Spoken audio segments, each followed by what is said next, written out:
महाभागा, कहते तुम महाभाग हो, तुम्हारे अनेक जन्मों के जो है वो भाग्य उदित हो गए हैं, इसलिए तुम यहाँ पर आई हो, स्वागत है तुम्हारा। परंतु आज यहाँ पर कन्हैया ने दूसरी बात क्या कह दी कि तुम यहाँ पर तो आई हो, परंतु हे ब्रज की स्त्रियों ये बताओ कि पुरुतागमन कारण, कहते तुम्हारे आने का कारण क्या है।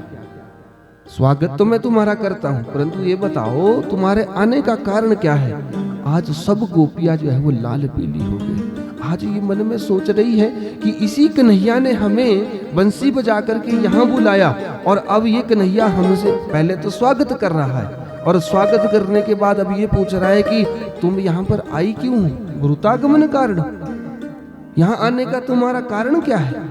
आज सब गोपियां जो है वो हैरान हो गई, और कन्हैया जो है वो कहने लगे हैं कि देवियों देखो, इस समय तुम रात्रि के समय आई हो, तो एक अच्छे कुल की स्त्रियों को ऐसा शोभा नहीं देता, और स्त्रियों का जीवन जो है, माताओं का जीवन जो है वो अपने पतियों के अधीन होता है, और तुमने इस समय अपने पतियों को छोड़ करके जो है वो अच्छा काम नहीं किया है। हमने पिछले दिनों भी निवेदन किया था कि देखो, जब कन्या छोटी होती है तो उसका जीवन जो है वो किसके अधीन रहना चाहिए, वो पिता के अधीन रहती है, और जब बड़ी हो जाती है, विवाह हो जाता है, तो विवाह होने के बाद पति के अधीन रहती है। और पति यदि छोटी आयु में निकल जाए तो फिर यदि उनके पुत्र हो तो आधा जीवन जो है वो अपना पुत्र के साथ निर्वहन करे, और यदि पुत्र भी ना हो तो ये आज्ञा करता है शास्त्र कि उस देवी को जो है वो अपने माता पिता के पास चले जाना चाहिए। कन्हैया ने भी यहाँ पर समझाया, अरे देवियों तुम यहाँ पर अपने घर बार सब कुछ छोड़ करके आ गई, क्या तुम्हें ये नहीं लगा कि जो तुम्हारे पति है उनको छोड़ करके जाना ठीक नहीं है। आज वो गोपियां जो है वो सिर लटका कर बैठ गई है, परंतु सब सोच रही है कि इस कन्हैया ने ही बांसुरी बजाई और इसने ही हमें बुलाया, और आज हमें ताना दे रहा है कि उन संसार के पतियों को छोड़ करके आई हो। क्योंकि शास्त्र तो ऐसा आज्ञा करता है कि देखो, पत्नियों का एक ही धर्म होता है, एक ही धर्म एक व्रत नेमा, काय वचन मन पति प्रद नेमा। कहते देवियों का एक ही फर्ज होता है जीवन में, उसके लिए सारे फर्ज जो है वो दरकिनारे हो जाते हैं जहां पर पति सेवा की बात आ जाती है। परंतु ये गोपियां आज हैरान हो गई कि कन्हैया ने हमें बुलाया और आज हमें ही कह रहा है कि तुम क्यों आई हो। परंतु आज एक सख्त गोपी थी और वो खड़ी हो गई और उसने कह दिया, कन्हैया हमें डांटने का तुम्हारा कोई औचित्य नहीं बनता। क्यों? क्योंकि हम तब आई है जब तुमने बुलाया है। कन्हैया ने कह दिया कि यदि तुम्हें कोई भी बुलाएगा तो तुम वहां पहुंच जाओगी। अरे अपने पति को छोड़ करके आई हो, क्या तुमने ये ठीक काम किया है? तो आज उस गोपी ने बड़ी सुंदर बात कही कि देखो, हम अपने संसार के पतियों को छोड़ करके जगत के पति के पास आई है। बोलो गोविंद भगवान ने की। और जब कन्हैया ने इस बात को सुना तो हैरान हो गया, अरे इन गोपियों की ऐसी स्थिति बनी हुई है कि आज ये जगत के पति का नाम मुझे दे रही है। तो कन्हैया ने कहा कि देखो, वो सब तो ठीक है, परंतु तुम अपने जो तुम्हारे व्यवहारिक पति हैं उनको छोड़ करके आई हो। तो एक गोपी ने जो है वो खड़े होकर के एक उदाहरण दे दिया कि कन्हैया एक बात बताओ कि यदि किसी गोपी का पति जो है वो विदेश को चला जाए और विदेश को जाने से पहले वो उस गोपी को जो है वो एक फोटो प्रदान कर दे, एक अपनी फोटो प्रदान कर दे और उस फोटो को कहे कि देखो देवी, जब तक मैं ना आऊं तब तक इस फोटो की जो है वो पूजा करते रहना। और जैसे ही समय काल बीता तो महाराज वो पति उसका विदेश से जो है वापस आया, परंतु ऐसा संयोग बना कि उस समय वो देवी जो है वो क्या कर रही थी, उस फोटो की जो है वो पूजा कर रही थी। उस फोटो की पूजा करते हुए दरवाजे के ऊपर आज शब्द हुआ और उसने सोचा कि आज मेरे पति जो है वो आ गए हैं। कन्हैया से प्रश्न पूछ रही है, कन्हैया ये बताओ कि उस समय उस गोपी को क्या करना चाहिए, फोटो की पूजा करनी चाहिए या दरवाजे में जाकर असली पति की पूजा करनी चाहिए? कन्हैया ने भी कह दिया कि अरे फोटो की पूजा करने की क्या आवश्यकता है, जब साक्षात पति दरवाजे के ऊपर आ गया हो। तो गोपी ने भी यही बात समझाई है, कन्हैया ये फोटो वाले पति है सब संसार के, हम आज इसी कारण से जो है वो उन सब को छोड़ करके आई और जो इस जगत का पति है उससे मिलने आई है। बोलो सच्चिदानंद भगवान की। आज गोपियों के इस भाव को देख करके कन्हैया प्रसन्न हो गए, और जब प्रसन्न हुए तो महाराज यहाँ पर गोपियों से पूछा है कि तुम्हारी क्या इच्छा है। तो आज उन गोपियों ने कहा कि हम अपना सब धर्म छोड़ करके जो है वो तुम्हारे पास आ गई है, अब तुम जिस हालात में हमें रखना चाहते हो वैसे हालात में जो है रख सकती हो। गीता में भी भगवान ने कहा है कि सर्वधर्मान परित्यज्य मामेकं शरणं व्रज। कहते यदि तुम सब धर्मों को छोड़ करके मेरे धर्म में मेरे पास आकर के जो है प्रीति लगाते हो तो मैं तुम्हारा कल्याण करूंगा। आज इसी कामना से जो है वो सब गोपियां आई है और कन्हैया से प्रार्थना की है कि अब आप जैसी भी स्थिति में हमें रखोगे हम वैसे रहने को तैयार है। और यहाँ पर उन गोपियों के साथ क्या किया कन्हैया ने, आज उनके साथ जो है वो छोटे से कुछ 7 वर्ष के कन्हैया ने जो है वो क्रियाएं चेष्टाएं करने लग गए, उनके साथ जो है वो नृत्य करने लग गए हैं। ऐसी कथा आती है, सुखदेव जी महाराज कहते हैं कि जब उन गोपियों ने देखा कि देखो हमने उस कन्हैया को समझाया और समझाने के बाद जो है वो अब हमारे अधीन हो गया ये कन्हैया, अधीन होकर के आज मन में क्या हुआ, इन गोपियों के अहंकार की भावना जागृत हो गई। और जैसे ही अहंकार की भावना जागृत हुई, सुखदेव जी महाराज कहते हैं कि आज उन सब के बीच से वो परम पिता परमात्मा वो सच्चिदानंद भगवान जो है वो अंतर ध्यान हो गए हैं। जब अंतर ध्यान हुए तो आज सब गोपियां जो हैरान हो गई कि अरे वो कन्हैया कहाँ चले गए, कहाँ चले गए वो हम सब को छोड़ करके। ऐसी कथा आती है कि एक विशेष गोपी को लेकर के जो है वो कन्हैया आगे निकले हैं, परंतु उस गोपी का जो है वो भागवत में नाम नहीं दिया गया है, परंतु संतों ने यहाँ पर उस विशेष गोपी को जो है वो क्या नाम दिया है, उन्हें नाम दिया है उस राधिका रानी का, कि वो कोई और गोपी नहीं थी, वो राधा रानी थी। क्यों? क्योंकि राधा रानी का नाम जो है वो भागवत में कहीं नहीं आया है। और नाम क्यों नहीं आया है? क्यों? क्योंकि सुखदेव जी महाराज की ये गुरु जो है वो राधा रानी कही गई है, और इन सुखदेव जी महाराज ने अपनी गुरु का नाम नहीं लिया है। क्यों? क्योंकि देखो आत्म नाम, गुरु नाम, पति का नाम ऐसे ऐसे शास्त्र आज्ञा करते हैं कि नहीं लेने चाहिए। और यदि सुखदेव जी महाराज अपने गुरु का नाम लेते हैं तो इन्हें 6 महीने की जो है वो समाधि लग जाती है।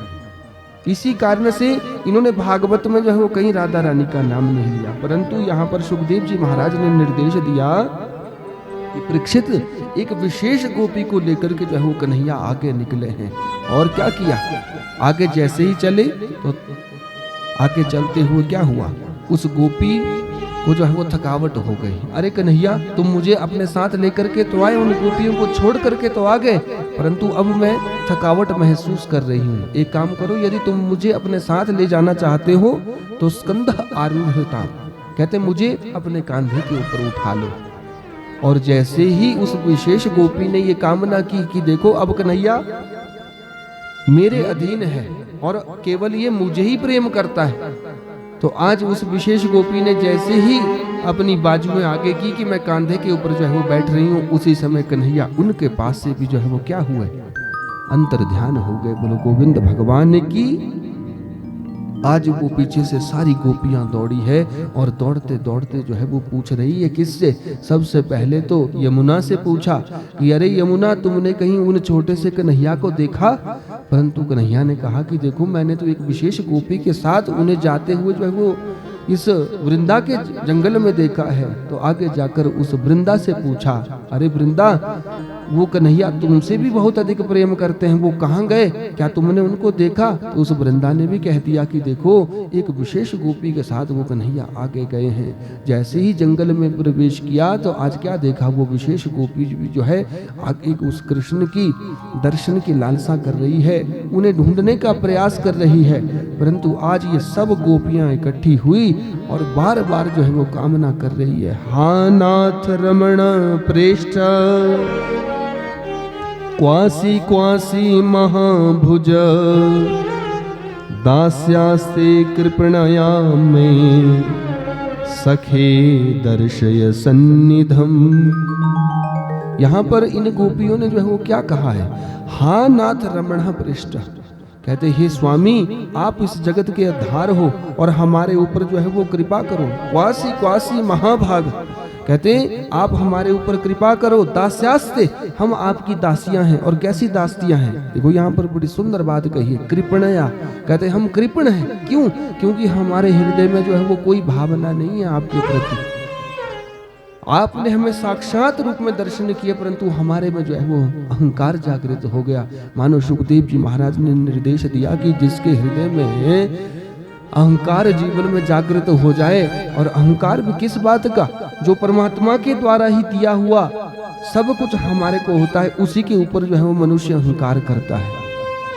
और फिर भी भगवान अगर यदि उसके ऊपर कृपा करे तो क्या होता है, भगवान जो है कुछ क्षण तो कृपा करते हैं, परंतु उसके बाद वो अंतर ध्यान हो जाते हैं वो, और वो अहंकार धरा का धरा रह जाता है। बोलो गोविंद भगवान ने की।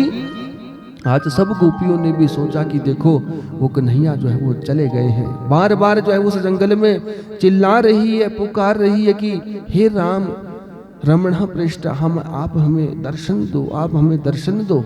सुखदेव जी महाराज कहते हैं कि कन्हैया की याद में इन गोपियों ने भागवत में जो है एक गोपी गीत गाया है, और इस गोपी गीत का इतना महत्व बताया है भागवत में कि यदि नित्य प्रति कोई इसका पाठ करता है तो भगवान उसके ऊपर जो है वो अभिष्ट कृपा किया करते हैं। क्यों? क्योंकि उन गोपियों ने उस गोपी गीत को गाया, और गोपी गीत को गाने के बाद भगवान उनके बीच जो है वो दोबारा से आ गए हैं। बोलो सच्चिदानंद भगवान ने की। और इन गोपियों ने प्रार्थना की कि हे नंद गोप कुमार, आप हमें जो है वो दर्शन दे दो। इन्हीं की याद में जो है इन्होंने एक गोपी गीत गाया है, और गोपी गीत में हम एक दो श्लोक गुनगुनाएंगे कि ये गोपियां जो है वो आपस में वार्तालाप कर रही है और क्या कह रही है। जयति तेधिकं जन्मना व्रज शत इंदिरा शश्वत जयति तेधिकं जन्मना व्रज शयत इंदिरा शाश्वत जयति तेधिकं जन्मना व्रज शयत इंदिरा शाश्वत तयत दृश्यता दीक्षुतावका वैरिता सब स्वां विचिन्वते तयति तेधिकं जन्मना व्रज शयत शाश्वत गोपियां आज बड़ी सुंदर बात कह रही है कि हे ब्रज कुमार, जब से आप इस ब्रज मंडल में पैदा हुए तो तब से क्या हुआ, जयति तेधिकं जन्म ना ब्रजा, इस ब्रज की भी जो है वो भूमिका अधिक रूप में जो है वो बढ़ गई, क्योंकि ये तो साधारण जंगल था ये ब्रज का, परंतु जब से आपका जन्म यहाँ पर हुआ तो ऐसा लगता है श्रयत इंदिरा शश्वदत्त ही, कहते वो भगवती लक्ष्मी मैया जो है वो कांचन जो है वो नित्य प्रति इस ब्रज मंडल में जो है बरसाना आरंभ कर देती है। ऐसी कथा आती है, संतोष के मुख से हमने श्रवण किया है कि 1.25 मन कनक जो है वो नित्य प्रति उस ब्रजमंडल में आज भी जो है वो वर्षा करता है। और जब तो भगवान साक्षात उस वृंदावन धाम में रहे होंगे तो ना जाने वो लक्ष्मी मैया कितना कनक जो है वो बरसाया करती होगी। और कह रही हैं गोपियां, कहते दैत दृश्यताम दिक्षुताप का, कहते हम अनेक वासनाओं से युक्त गोपियां हैं, परंतु आप हमारे ऊपर कृपा करें और हमें जो है वो दर्शन प्राप्त करवाएं। क्यों? क्योंकि ये ब्रज जो है वो सारा धन्य हो चुका है जब से आपका जन्म हुआ, और उसमें हम छोटे छोटे गोप ग्वालों के ऊपर आपने सच्चिदानंद होकर के भी इस जगत के आधार होने के बाद भी जो है वो हमारे ऊपर भी कृपा की, हमारे मनोरथों को भी पूर्ण किया। आज कन्हैया के विषय में अनेक बातों को कहा है कि देखो कन्हैया आपका जो कथा है, जो आपका सत्संग है वो क्या है, वो क्या है, वो जीवन में अमृत को प्रदान करने वाला है। और आज क्या किया इन गोपियों ने, एक गोपी जो है वो कन्हैया बनी है और एक गोपी जो है वो स्वयं गोपी के रूप में, जैसे कन्हैया उनके साथ लीला किया करते थे वैसी लीलाएं जो है वो एक दूसरे के साथ कर रही है और इस गोपी गीत को भी गा रही है। और आज गोपियों ने जो है वो फिर कहना शुरू कर दिया, तव कथामृतम तप्त जीवनम कवि विरीडितम कल्मषापहम तव कथामृतम तप्त जीवनम कवि विरीडितम कल्मषापहम श्रवण मंगलम श्रीमदातनम भुवि गृह्णन्ति ते भूरिदा जना। श्रवण मंगलम श्रीमदाततं भूमि गृह्णाति ते भूरिदा जना। गोपिया कह रही है कि कन्हैया तब कथामृतम, जो आपका सत्संग है, जो आपकी कथाएं हैं, ये जीवन में जो है वो क्या है, इसने हमें जीवन प्रदान किया है, ऐसी ये आपकी कथाएं हैं। कवि विरीडितम कल्मषाप, हम कहते जो हमारी वासनाओं से भरा ये शरीर था, इसमें अनेक प्रकार के कलमश भरे हुए थे, परंतु जब से आपने इस ब्रज मंडल में जन्म लिया तब से हमारे ये सारे कलमश जो है वो खत्म हो गए। और आपकी कथा तो ऐसी पुण्य है जो श्रवण मंगलम, कहते जो सबको जो है वो क्या करती है, मंगल प्रदान करती है। श्रीमदाततम, कहते वो श्री को प्रदान करती है, जो जिसकी कामना होती है वो उसको वो प्रदान करती है।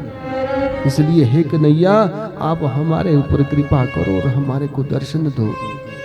इन्होंने बड़ा सुंदर एक गोपी गीत गाया है, यदि पूरा गोपी गीत गाएंगे तो बहुत सारा समय जो है वो हमारा इसमें लग जाएगा, परंतु ऐसी कथा आती है कि आज यहाँ पर इन गोपियों ने सारी लीलाओं का जो है वो कन्हैया का स्मरण किया। कहते हैं आपने कैसे कैसे हमें उस यमुना के विष के जैसे जल से जो है वो रक्षा की, और कैसे आपने जो है वो हमारे गोप ग्वालों की कैसे कैसे आपने रक्षा की, परंतु आज आप हमारे ऊपर भी वैसी कृपा करो। तो सुखदेव जी महाराज कहते हैं कि उस समय भगवान को ऐसा लगा कि देखो अब इनका अहंकार जो है वो ऐसी स्थिति में आ गया है, ऐसा लग रहा है कि वो समाप्त हो जाएगा। तो आज कन्हैया ने क्या किया, तासामिर विच्छोरी स्मेमानं मुखाम्बुज पीताम्बरधरः स्रगभिः साक्षात् मन्मथः। कहते वो परमात्मा आप आज मन को धारण किए हुए साक्षात उन गोपियों के बीच में जो है प्रकट हो गए हैं। बोलो सच्चिदानंद भगवान की। और आज जब प्रकट हुए तो प्रकट होने के बाद उन गोपियों के साथ जो है वो इनका महारास हुआ है। और महारास होने के बाद ऐसी कथा आती है कि ये महारास जो है वो आज भी उन ब्रज धाम में जो है वो हुआ करता है। उस महारास की जो है वो कोई सीमा नहीं बताई है कि कितने समय तक वो रास हुआ। हमने पिछले दिनों कथा में ये निवेदन किया था कि भगवान की जो मनवंतर की कथा आती है, और मनवंतरों में हमने ये श्रवण किया था कि कैसे भगवान का एक दिन पूरा होता है।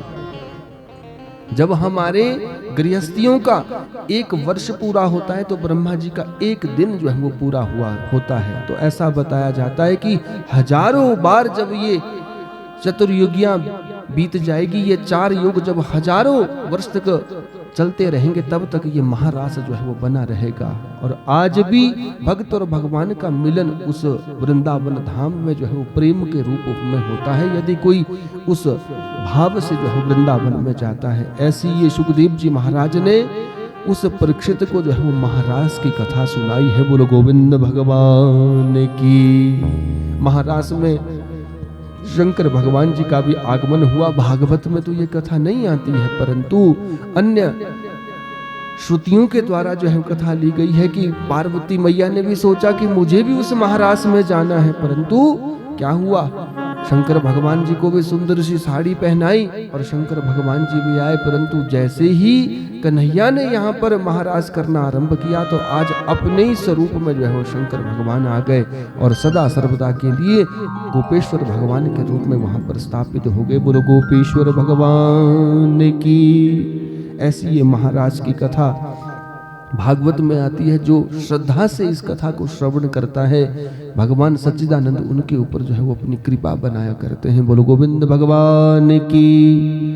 निद्रा मैया की, निद्रा मैया की। देखो अगर जे कोई ऐसा लगे ना कि मेरे साथ वाला सो रहा है तो हल्की सी कोनी लगा दिया करो। अब क्योंकि यहां से जो है वो सब दिखते हैं कि कौन सो रहा था और कौन नहीं सो रहा था। बोलो गोविंद भगवान की। नैमिषारण्य की उस पुण्य भूमि पर बैठ करके वो 88,000 मुनि तो तपस्वी हैं, परंतु हम सब तो गृहस्थी हैं। और देखो गृहस्थियों को नींद भी आ जाती है। बोलो गोविंद भगवान की।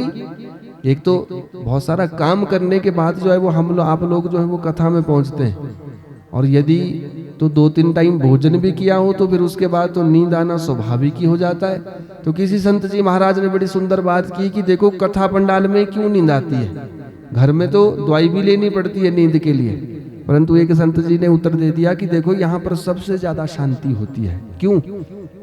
क्योंकि ये जो कथा पंडाल होता है ना, यहाँ पर कलयुग जो है वो अपना स्थान नहीं छोड़ता है, वो अपना स्थान ग्रहण नहीं कर सकता है। परंतु जब कथा में शांति बनी होती है ना, और वो शांति कैसे, जब मैं भी चुप रहूंगा और आप लोग जयकारा भी नहीं लगाओगे तो उस समय वो कलयुग जो है वो ठीक उस पंडाल में आ जाता है। बोलो गोविंद भगवान की। इसीलिए तो बार बार कहते हैं, मुझे भी थोड़ा सा आराम हो जाता है जब मैं आपको जयकारा करने के लिए बोलता हूं, पर आप लोग जो है वो आज 7 दिन हो गए कोई जयकारा नहीं लगाता। बोलो गोविंद भगवान की। तो ऐसी ये भगवान की सुंदर लीला सूत जी महाराज ने उन 88,000 शौनकादि ऋषियों को बताई। और फिर सूत जी महाराज कहते हैं कि ऋषियों, अब मैं आगे तुम्हें दशम स्कंद की कथाओं में प्रवेश करता हूँ। इधर शुकताल में बैठे उस मर्ण धर्मा राजा परीक्षित को भी इस बात को सुना रहे हैं कि देखो परीक्षित, अब तुम्हारे पास भी कुछ ही समय शेष बचा है, इसलिए मैं तुम्हें उन परमात्मा की जो है वो अन्य अन्य लीलाओं को जो है वो सुनाता हूँ। बोलो गोविंद भगवान की। सुखदेव जी महाराज कहते हैं, परीक्षित यहाँ पर एक दिन उस मथुरा मंडल में नारद जी महाराज का आगमन उस कंस की सभा में हुआ। और जब कंस की सभा में हुआ तो कंस ने जो है वो अनेक भाव से जो है कंस का नारद जी महाराज का स्वागत किया, उनकी सेवा की।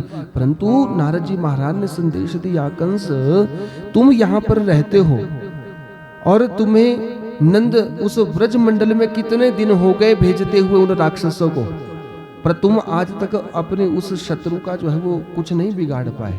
वो एक है और तुमने अपनी सारी सेना को जो है वो खत्म कर दिया है। एक काम कर, अब तो तुझे ये भी पता चल गया है कि वो तुम्हारा काल कोई और नहीं है, वो नंद का 8वां चोरा तुम्हारा काल है। एक काम कर, उसके साथ जो है अपने कोई सेवा का भाव रख, कोई रिश्ते का भाव रख। जब सीधी उंगली से घी ना निकले तो उल्टी करनी पड़ती है। बोलो गोविंद भगवान की। नारद जी महाराज ने यहाँ पर सोचा कि देखो इस कंस के जो कर्म है ना वो ऐसे समाप्त नहीं होंगे, ऐसे इसका प्राणों का अंत नहीं होगा, ऐसे वसुदेव और देवकी को उन परमात्मा के दर्शन नहीं होंगे।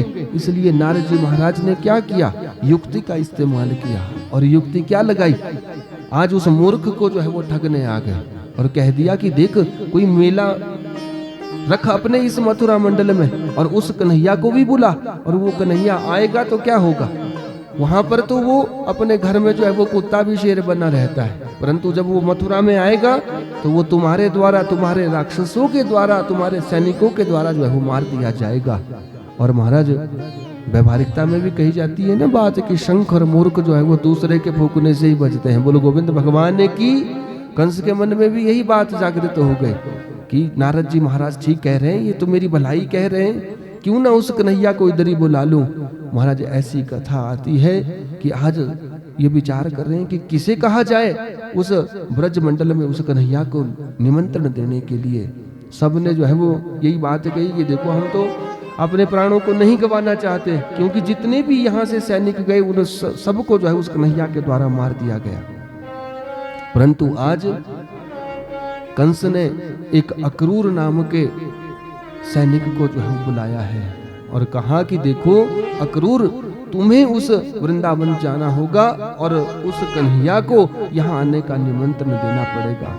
ये रिश्ते में कन्हैया के जो है वो चाचा लगते थे। और आज अक्रूर जी महाराज सोच रहे हैं कि देखो उन परमात्मा के दर्शन करने का सौभाग्य तो मुझे मिल रहा है, परंतु कैसी स्थिति में मिल रहा है कि मैं उनको मारने का निमंत्रण देने के लिए जा रहा हूं। आज अक्रूर ने सोचा कि देखो यदि नहीं जाऊंगा तो ये कंस मार देगा, और यदि जाऊंगा तो वो ना जाने वो कन्हैया क्या कहेगा कि देखो मेरे चाचा मुझसे मिलने आए और उस मेले का निमंत्रण देने आए। परंतु आज अक्रूर ने सोचा कि यदि कन्हैया मुझे मार भी देगा तो भगवान के हाथों तो मरूंगा, इस कंस से अच्छा तो उस कन्हैया के हाथ मर जाऊंगा। इसी कामना से जो है वो अक्रूर जी महाराज आज उस वृंदावन धाम के लिए चले हैं। आज ये विचार कर रहे हैं, सुबह चल पड़े, परंतु आज शाम हो गई है उनको वृंदावन पहुंचने में। जो लोग वृंदावन मथुरा गए होंगे उन्होंने देखा होगा कि कितनी की दूरी जो है वो वृंदावन मथुरा में है, परंतु आज सारा दिन अक्रूर जी महाराज को चलते हुए हो गया और मन में ये विचार कर रहे हैं कि ना जाने वो छोटा सा कन्हैया कैसा होगा, कैसा उसका स्वरूप होगा, कैसे कैसे उन्होंने आज तक जो है वो अनेक राक्षसों का उद्धार कर दिया, परंतु आज मैं उनके दर्शन करूंगा तो ना जाने वो मुझे कैसे देखेंगे, क्या समझेंगे कि मैं कौन हूं। अक्रूर जी महाराज ये मन में विचार कर रहे हैं और आज उन कन्हैया की दर्शन की लालसा को लेकर के जो है वृंदावन को निकलते हैं। सुखदेव जी महाराज कहते हैं, परीक्षित, इन अक्रूर जी महाराज को चलते चलते वो जो है वो सारा दिन हो गया और शाम के समय में ये अक्रूर जी महाराज नंद बाबा के उस महल के बाहर पहुंचे हैं। और जैसे ही महल के बाहर पहुंचे तो क्या हुआ, उसी समय कन्हैया जो है वो कहां से आ रहे थे, कन्हैया उसी समय गोचारण करके आ रहे थे। और महाराज उन छोटे से कन्हैया के स्वरूप को देखा, परंतु पता नहीं था कि वो छोटा सा कन्हैया है। और आज उन्हीं से पूछ लिया कि नंद बाबा के घर का रास्ता कौन सा है, तो आज उन्हीं कन्हैया ने बता दिया कि देखो महाराज, जहाँ पे आप खड़े हो ये नंद बाबा का ही महल है, और आप तुरंत जो है वो अपने रथ को दर किनारे खड़े रख करके जो है वो अंदर प्रवेश कर सकते हैं। और कन्हैया अपने घर में गए हैं और इधर अक्रूर जी महाराज का आगमन जब नंद बाबा के पास हुआ तो नंद बाबा ने सोचा कि देखो उस मथुरा से हमारे पास कोई मिलने आया है। आज अनेक प्रकार से जो उनकी सेवा की है, यशोदा को कहा कि देखो इनकी सेवा में कोई कमी नहीं रहनी चाहिए। यशोदा मैया ने अनेक प्रकार के पकवान बनाए हैं और पकवान बनाने के बाद रात्रि में भोजन परोसा है। और भोजन परोसने के बाद जब भोजन करने के बाद रात्रि में विश्राम करने बैठे हैं तो वार्तालाप होने लगा है। नंद बाबा ने पूछा, महाराज अक्रूर जी, आपके आने का क्या कारण है? पहले तो अक्रूर की ये हिम्मत ही नहीं हुई बताने की कि मैं उस कन्हैया को ले जाने आया हूँ, मैं उस कन्हैया को ले जाने आया हूँ, ये कह ही ना सके अपने मुखमंडल से। परंतु आज जब बहुत बार नंद बाबा ने पूछ लिया तो बार बार निवेदन करने के बाद अक्रूर ने आज अपने शब्दों में कह दिया, महाराज एक काम है, उस कंस ने जो है वो एक मेले का आयोजन किया है और उस मेले में आप सभी को जो है वो निमंत्रण किया है और आप एक काम करो, आप तो वहां पर जाते ही रहते हो, परंतु इस बार कंस ने कहा है कि नंद जी का जो छोटा सा बेटा है ना, उसको भी साथ लेकर के आना। जैसे ही आज ये बात यशोदा मैया ने सुनी तो तुरंत जो है वो भोजनशाला से कह दिया कि देखो महाराज, आप तो उस मेले में जाकर के आ जाना, परंतु मेरा लाला कहीं नहीं जाएगा। जब नंद बाबा ने ऐसी बात सुनी तो यशोदा से कहा, देवी अभी हम बात कर रहे हैं ना, अभी आपका बोलना ठीक नहीं है बीच में। परंतु जब नंद बाबा ने सारी बात पूछी कि किस कामना से छोटे से लाला को भी बुलाया है, तो कहा कि देखो एक मेला हो रहा है और कंस का ये अभिप्राय उस मेले को करने का है कि वो छोटा सा लाला भी उस मेले के दर्शन कर लेगा। नंद बाबा का हृदय जो है वो आज मन में सोच रहा है कि हमारा छोटा सा लाला, इसने कभी मेले तो देखे नहीं, क्यों ना इसको भी जो है वो मेले के लिए ले जाया जाए। परंतु ले जाया कैसे जाए? ये छोटा सा कन्हैया उन गौओं का, उन गोपियों का, उस माँ का जो है वो प्राण का धन है। यदि उन गोपियों को उस कन्हैया के दर्शन नहीं होते थे तो वो गोपियां जो है वो विलाप करना शुरू कर देती थी, वो गैयाएं जो है वो आंसू बहाना शुरू कर देती थी। और माँ के तो ये कन्हैया ऐसे थे कि प्रातः काल में उनका स्नान करने के बाद अनेक प्रकार के अलंकार धारण करने के बाद जो है वो अनेक प्रकार के भोजन, 7 पकवान भेजे जाते थे, घर में खिलाया जाता था। और फिर कन्हैया जब रात्रि के समय में भी आता था तो अनेक प्रकार से उसकी सेवा शुश्रूषा की जाती थी। और आज ये यशोदा मैया सोच रही है कि ये अक्रूर जो है वो उस मेरे छोटे से प्राण धन उस कन्हैया को ले जाने आया है। आज जैसे ही यशोदा मैया को इस बात का पता चला तो तुरंत इनकार कर दिया कि देखो मैं उस कन्हैया को जो है वो आपके साथ नहीं भेजूंगी। नंद बाबा ने कहा कि देखो 2-3 दिन की तो बात है, कह रहे हैं कि हम 2-3 दिन में जो है वो वापस आ जाएंगे, परंतु महाराज आज जैसे ही रात्रि में ये बात चली तो तुरंत जो है वो प्रातः काल में ये बात सारे उस गोकुल, उस ब्रज मंडल में फैल गई कि उस कन्हैया को ले जाने हुए अक्रूर आए हैं। बोलो गोविंद भगवान की। जैसे ही गोपियों को इस बात का पता चला तो आज गोपियां भी हैरान हो गई।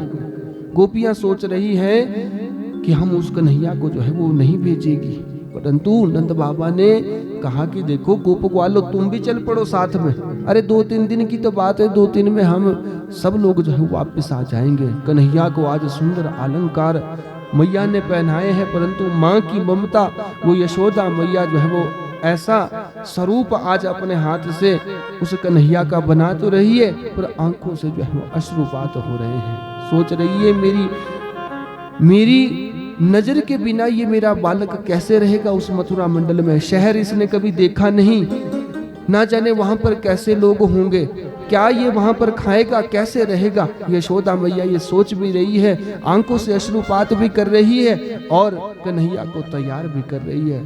आज गोपियों का जो है वो जमघट वहां पर लग गया। सबने कह दिया कि देखो वो अक्रूर कौन आया है, अरे किसने उसका नाम अक्रूर रख दिया है। हम तो ये विचार करती है कि उसका नाम तो क्रूर होना चाहिए था, जो कन्हैया को, हमारे प्राण को हमारे से दूर करने आया है, हमारे प्राण को हमारे से दूर करने आया है। आज गोपियां जो है वो आगे खड़ी हो गई, कह दिया कि हम उस कन्हैया को नहीं ले जाने देगी। परंतु महाराज नंद बाबा ने बार बार समझाया कि देखो हम सब मस्त गोप ग्वालों के साथ जा रहे हैं, 3 दिन में वापस आ जाएंगे।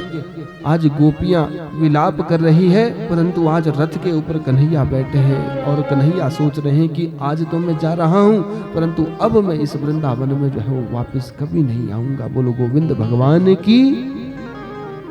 आज कन्हैया उस रथ के ऊपर बैठे हैं और रथ के ऊपर बैठने के बाद गोप ग्वाले भी नंद बाबा के साथ और अक्रूर जी महाराज सारथी बने हैं और आगे ये मथुरा मंडल के रास्ते को जा रहे हैं।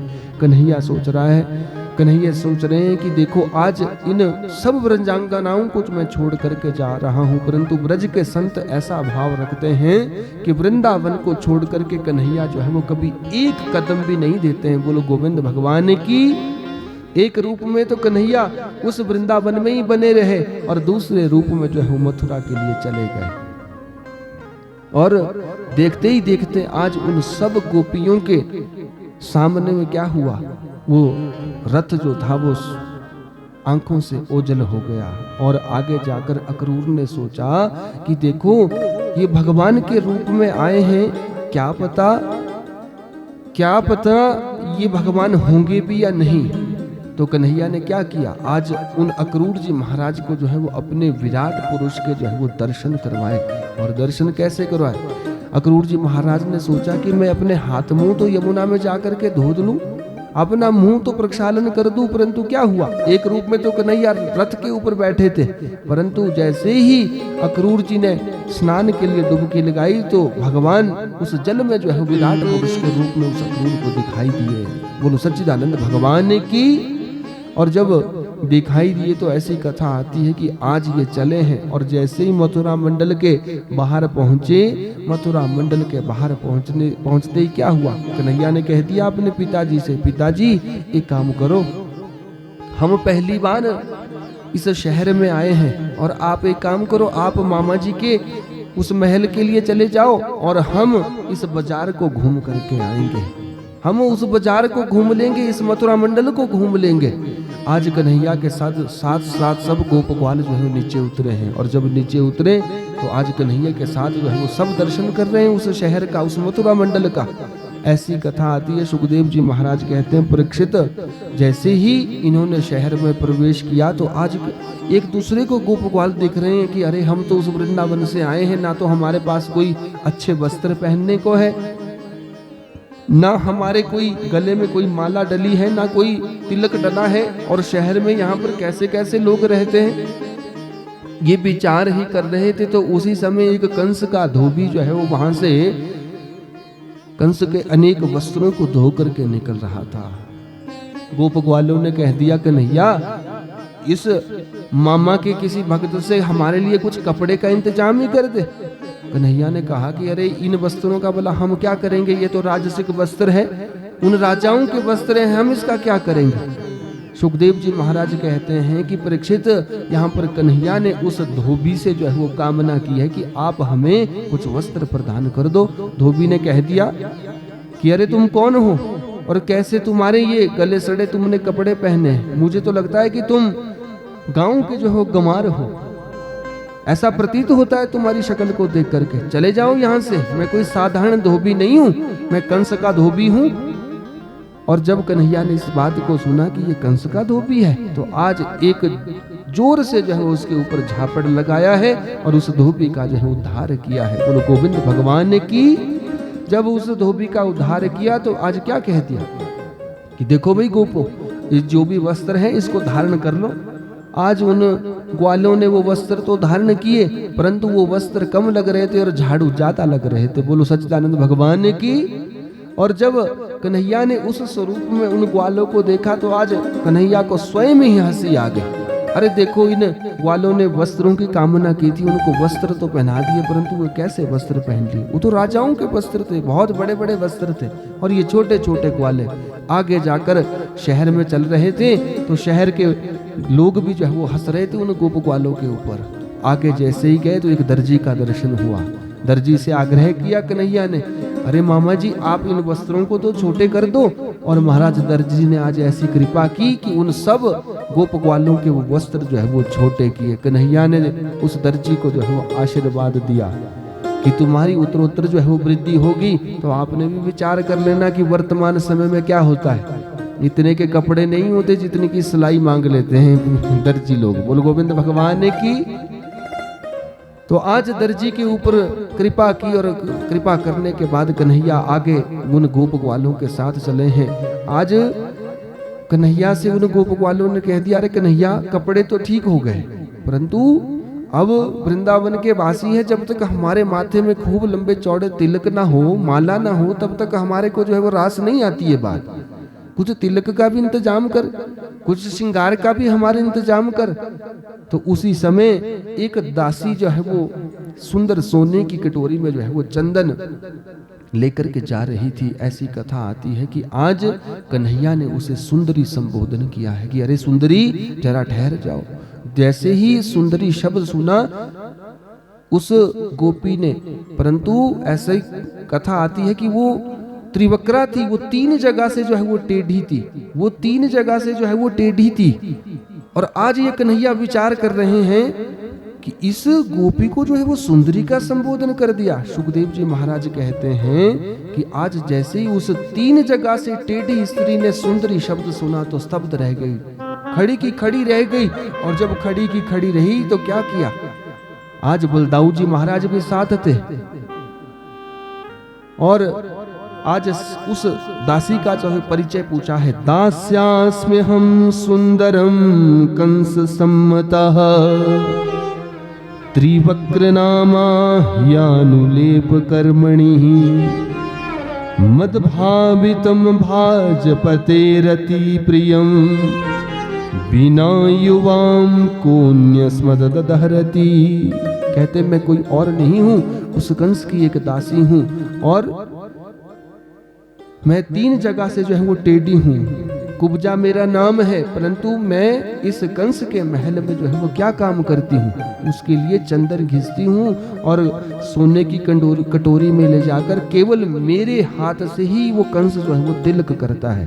तो कन्हैया ने कहा कि देखो सुंदरी, हम भी कोई साधारण नहीं है, वो कंस जो है वो हमारा मामा लगता है। एक काम करो, उस मामा जी से पहले हमारा ही तिलक कर दो। तो आज सोचने लगी वो दासी की, देखो इन्होंने मुझे सुंदरी का संबोधन किया है, सोच तो रही है कि मैं इन्हें तिलक करूं, ये कौन छोटा सा लाला जो है वो कहां से आया है और ऐसा कह रहा है कि मैं उस कंस का भान जाऊं। तो आज तिलक करने का प्रयास तो करती है, परंतु क्या हुआ, छोटी पड़ जाती है कन्हैया को पहुंचने तक, क्योंकि 3 जगह से टेढ़ी थी। कन्हैया ने क्या किया, आज अपना पांव जो है वो उसके पांव के साथ मिलाया है, पांव के ऊपर पांव रखा और एक हाथ जो है वो कहां पर रखा, कमर में रखा है और दूसरा जो है वो ठोडी के ऊपर रखा है और एक झटका लगाया और महाराज उस कुब्जा को जो है वो सीधा कर दिया। बोलो गोविंद भगवान की। जैसे ही सीधा किया तो महाराज आज वो 3 जगह से टेढ़ी हुई स्त्री जो है वो सीधी हो गई और सुंदरी के रूप में परिवर्तित हो गई। जैसे कन्हैया ने देखा तो आज उससे तिलक किया है। उस दासी ने सुंदर भाव रखा है कि कन्हैया आप हमारे मनोरथ को कब पूर्ण करोगे। ऐसी कथा आती है कि कन्हैया ने उस त्रिवक्रा को जो है आश्वासन दिया कि मैं तुम्हारे मनोरथ कालांतर में जो है पूर्ण करूंगा।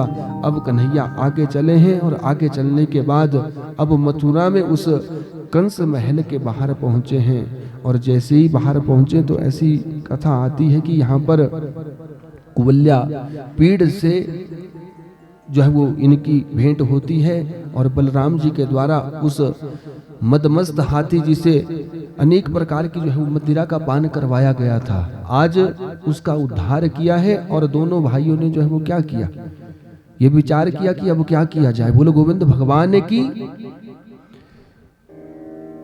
अब क्या किया जाए ये सोच रहे हैं। और आज उस महल में पहुंचे जहां पर वो धनुष रखा था, जो शिव के द्वारा उस कंस को दिया हुआ धनुष था। आज उस धनुष के पास ये कृष्ण और बलराम जी महाराज पहुंचे हैं। सुखदेव जी कहते हैं कि जैसे ही कन्हैया ने उस धनुष को उठाया और धनुष को उठाते ही जो है वो उसके 2 टुकड़े हो गए। आज धड़ाम की आवाज आई और जैसे ही आवाज आई, आवाज आने के बाद आज कंस को उस बात का पता उस मथुरा मंडल में अपने राजमहल में पता चल गया कि किसी ने उस धनुष को तोड़ दिया है और जो धनुष को तोड़ेगा वो मुझे नहीं छोड़ेगा। आज मन में ये बात जागृत हो गई कि अब वो मुझे मारने वाला जो है उस मथुरा मंडल में आ गया है।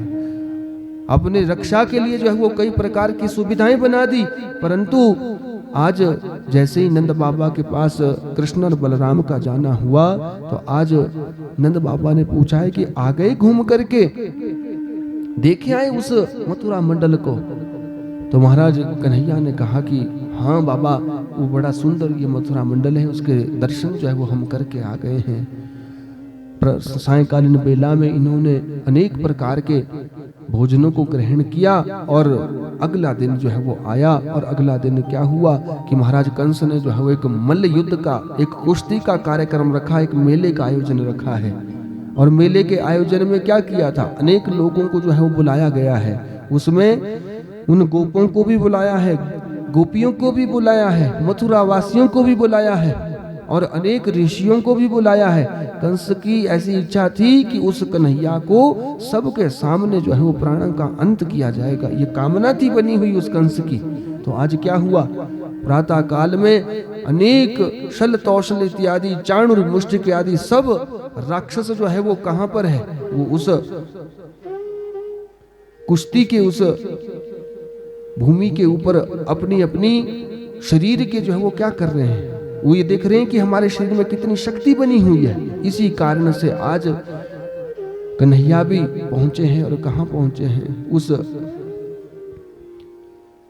कुश्ती के स्थल पे जहां पर वो मल्ल युद्ध होना था, उस स्थान पर भी पहुंचे हैं। सुखदेव जी महाराज कहते हैं कि जितने भी वहां पर लोग विद्यमान थे, उन्होंने अपने अपनी भावना से जो है वो कन्हैया के दर्शन किए थे। क्यों? क्योंकि हमने पहले के दिनों में भी ये निवेदन किया था कि उन भगवान का शरीर ऐसा है, यदि कोई उन्हें देखने लग जाए तो उनको देखता ही रहता है। बोलो गोविंद भगवान की, उनको देखता ही रहता है। और वो कन्हैया का शरीर ऐसा है कि जो अपनी तरफ जो है वो चित्त को घेरता है। परंतु जैसे ही कन्हैया बलराम और गोप ग्वाले उस मल्ल युद्ध के स्थान में पहुंचे, उस कुश्ती के उस मेले के स्थान में पहुंचे, तो अनेक लोगों ने जो है वो दर्शन किए। सुखदेव जी महाराज यहाँ पर निवेदन करते हैं कि सबने अपनी बुद्धि के अनुसार जो है वो दर्शन किया है। यहाँ पर कथा जो है वो ज्ञान देती है कि देखो, भगवान को हम भी अपनी बुद्धि के अनुसार जो है वो देखते हैं, क्योंकि जितनी हमारी समझ होती है उतनी हमारी भगवान के प्रति प्रीति होती है। भगवान की कथाओं में जितनी हमारी समझ होती है, उसी भाव से जो है वो हम भगवान को देखते हैं कि भगवान की कथा वास्तव में क्या है। तो बताया कि यहाँ पर जाकी रही भावना जैसी, प्रभु मूर्त तिन देखी तैसी। कहते आज जितने भी वहां पर योगी लोग थे, गोपियां थी, ग्वाले थे, मथुरा वासी थे, आज उन्होंने उस छोटे से कन्हैया के जो है वो अपने भाव से दर्शन किए हैं। परंतु यहाँ पर ना जाने उन गोपियों के तो भाव क्या क्या रहे होंगे, परंतु यहाँ पर सुखदेव जी महाराज ने जो है अपना भाव प्रकट किया है। और क्या कहा, मल्लानां शनृणां नरवरः स्त्रीणां स्मरो मूर्तिमान् गोपानां सजनो सतां क्षितिभुजां शास्ता स्वपित्रो शिशुः। मल्लानां शनृणां, कहते पहलवानों ने, कंस के जो पहलवान थे ना, उन्होंने कैसे स्वरूप में देखा उस कन्हैया को। पहलवानों ने सोचा कि ये छोटा जितना है ना, ये खोटा भी उतना ही है। बोलो गोविंद भगवान की। आज तक इसने हमारे सभी सैनिकों को जो है वो मारा है वृंदावन में, इसलिए वो पहलवान सोच रहे हैं कि ये कोई साधारण नहीं है। उस कन्हैया में पहलवान के ही दर्शन कर रहे हैं। मल्ला नाम शनृणाम नरवरः, उसमें ही देख रहे हैं कि ये कोई साधारण नहीं है, ये उन नरों का भी वर है। और बताया कि श्रीनाम स्वरो मूर्तिमान, जो स्त्रियां बैठी थी, जो देवियां बैठी थी उस मेले में। बोलो गोविंद भगवान की। थोड़ा आप इसको कंटिन्यू रखें। बोलो गोविंद भगवान की। आज वो स्त्रियां जो है वो क्या दर्शन कर रही है। आज उन स्त्रियों ने देखा कि देखो, ये तो ऐसा लगता है कि उस कामदेव का साक्षात अवतार जो है मथुरा मंडल में हो गया है। और जितने भी वो गोप थे, उन्होंने सोचा कि ये तो ऐसा लग रहा है कि ये तो हमारे मित्र की तरह है, इसका स्वरूप ऐसा प्रतीत हो रहा है कि ये तो छोटा सा देखने में है, ऐसा लगता है कि हमारा तो इसके साथ मित्रता का संबंध जो है वो पूर्व जन्म से है। गोपों ने जो है वो सखा के रूप में देखा है और साधारण जो लोग थे उन्होंने क्या देखा कि अरे देखो ये तो साधारण सा एक छोटा सा बालक जो है वो वृंदावन से आया है, और ये विचार कर रहे हैं कि देखो कंस ने जो है वो इसको मारने के लिए सारा कार्यक्रम रखा है। परंतु जो लोग वहां पर कई योगी लोग थे उन्होंने क्या किया, उन कन्हैया में योगेश्वर भगवान के जो है वो दर्शन किए हैं कि अरे ये कोई साधारण व्यक्ति यहाँ पर नहीं आया है, वो तो योगियों का भी ईश है, जो सबके हृदय में जो है वो योगेश बन करके रहता है, वो कन्हैया यहाँ पर आया है।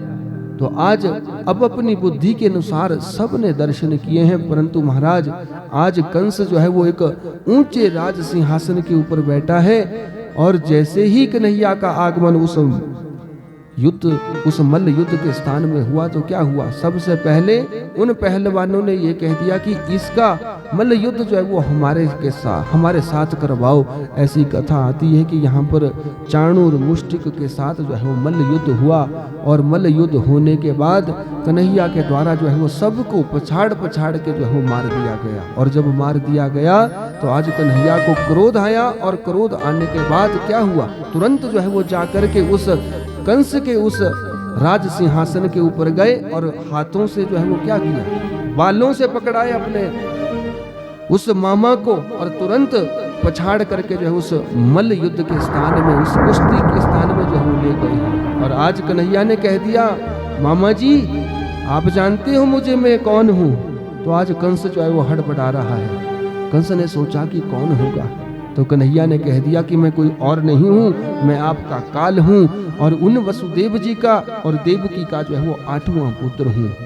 आपने मेरी माँ को भी ऐसे ही पकड़ा था जब विवाह हुआ था, मेरी माँ का केश से पकड़ा था आपने नव विवाहित स्त्री को। आज मैं आपको जीवित नहीं छोड़ूंगा। कंस ने जो है यहाँ पर प्रार्थना की है कि देखो बदले में चाहे कुछ भी ले लो, परंतु मेरी जान को बख्श दो। परंतु यहाँ पर कन्हैया को क्रोध आया है, और आज उस कंस का जो है वो उद्धार किया है। बोलो कंस मर्दन भगवान की। क्यों? क्योंकि कन्हैया को इस बात का क्रोध था कि आज तक मेरे माता पिता को कभी इसने सुख प्रदान नहीं किया। जैसे विवाह हुआ, विवाह काल से लेकर के जो है वो उनको जेल में रहना पड़ा। जेल में रहने के बाद अनेक प्रकार की यातनाएं इस कंस ने दी, परंतु जब मेरा जन्म हुआ, जन्म लेने के बाद मैं गोकुल गया, तब कुछ दिन के लिए तो छोड़ दिया गया था वसुदेव जी और देवकी को जेल से। परंतु जब ये पता चला था कि वो 8वां काल कोई और नहीं है, वो कन्हैया ही है, तो फिर से जो है वसुदेव और देवकी को जेल में डाल दिया गया था।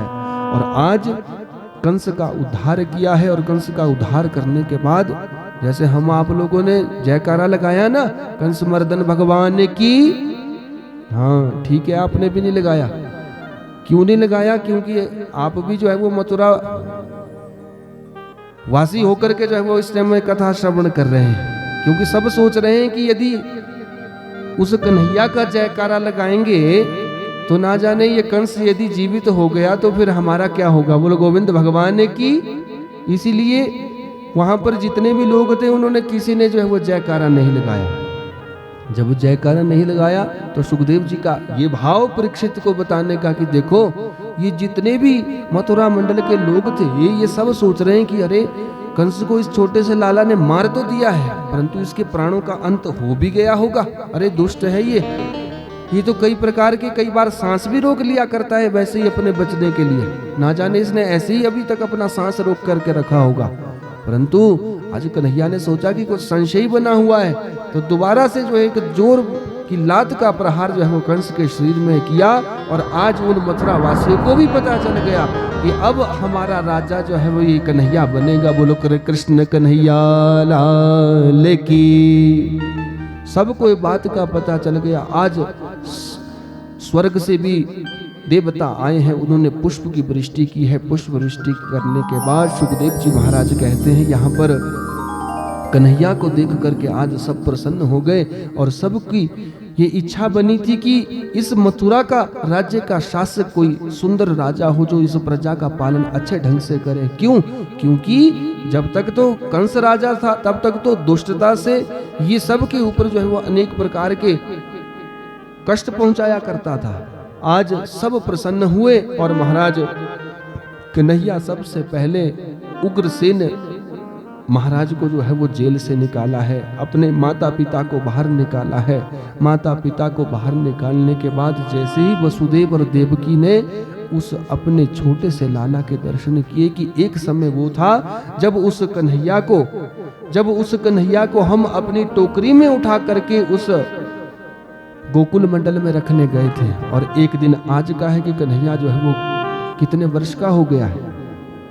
कन्हैया जो है वो 7 वर्ष कुछ दिन जो है वो इनकी आयु थी, और आज कन्हैया के उस स्वरूप को देख करके जो है वो कृतार्थ हो गए। देवकी मैया ने बार बार जो है वो कन्हैया को गले से लगाया है।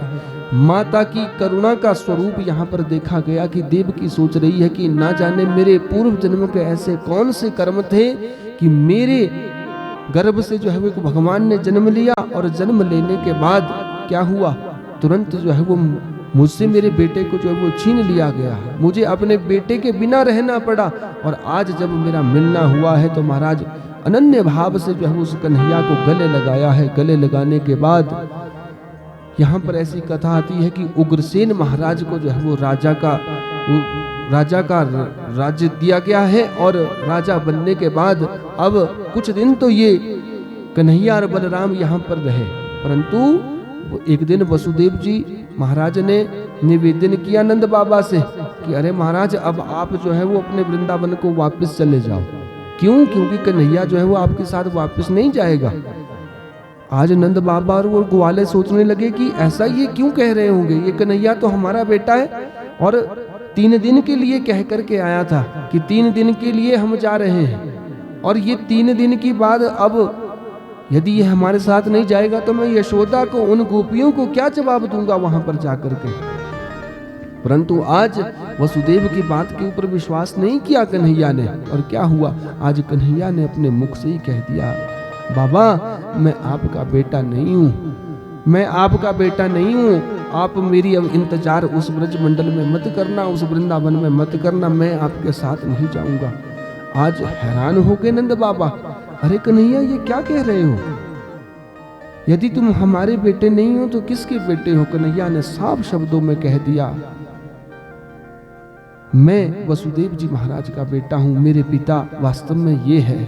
आज वसुदेव ने अपने विषय में सारी बात बताई कि देखो ये भगवान की लीला थी, और मैं ही इस छोटे से लाला को उस गोकुल मंडल में रख करके चला गया था। आज नंद बाबा जो है वो अश्रुपात कर रहे हैं कि इस कन्हैया ने जब ऐसा दुख मुझे देना ही था तो भला ये हमारे घर में वो बेटा बन करके आया क्यों? आज कन्हैया को छोड़ करके चले गए, गोप वालों को कह दिया कि देखो एक काम करो, सब चल पड़ो यहाँ से, अब कन्हैया हमारा बेटा नहीं है, अब ये शहर का वासी हो गया है, अब ये शहर में रहना ज्यादा पसंद करता है।